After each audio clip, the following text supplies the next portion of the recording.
Andito tayo ngayon sa San Juan, Batangas. Walang iba kundi kay Kuya Oliver Goto. Sticker, meron na andun. I-vlog lang natin to. Ang daming mga rider. Shout out sa mga rider. Oh. Ang dami ng mga rider dito. Talagang sadyain. First time ko rito. Andun yung sticker, brother. Ito yung tinatawag nila na dinosaur na order. Ito. Tapos may mga nakabalot na habang kukunti pa yung tao. Kukunti pa para sa kanila yan. Gusto kong makita yung mga sabaw. Ayan oh. Grabe. Laki oh. 2, 4, 6, 8. Halos 10 talyase. Ano ba tawag dito? Kalderong malaki pala. Hindi pa na talyase. Ayan, isa yan sa taba. Taba pa lang yan. So ginagayat yan para sa ano? Hiling yun, sir. Hati-hatiin. Libre yan, libre. Oo, libre. Hiling. Oo nga. Salitang Batangas yung hiling. Hindi ka magpahilig kung mahilig ka sa taba.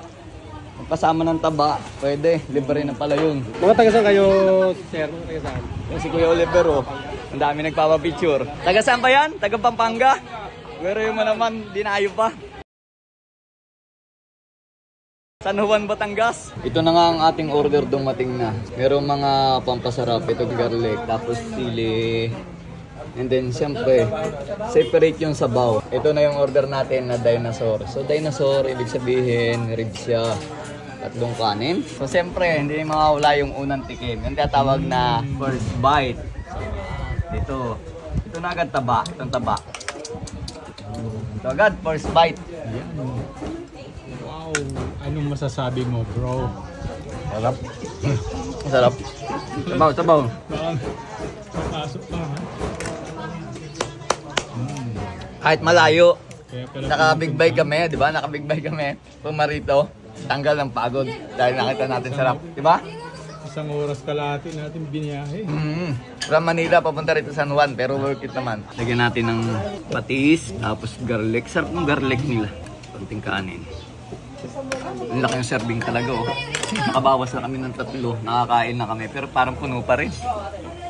Worth it sa ano, no? Sa 1,100. Itong in-order namin to, dinosaur goto.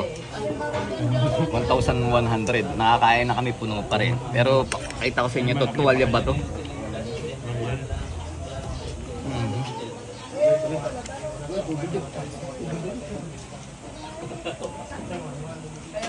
Tuwalya nga.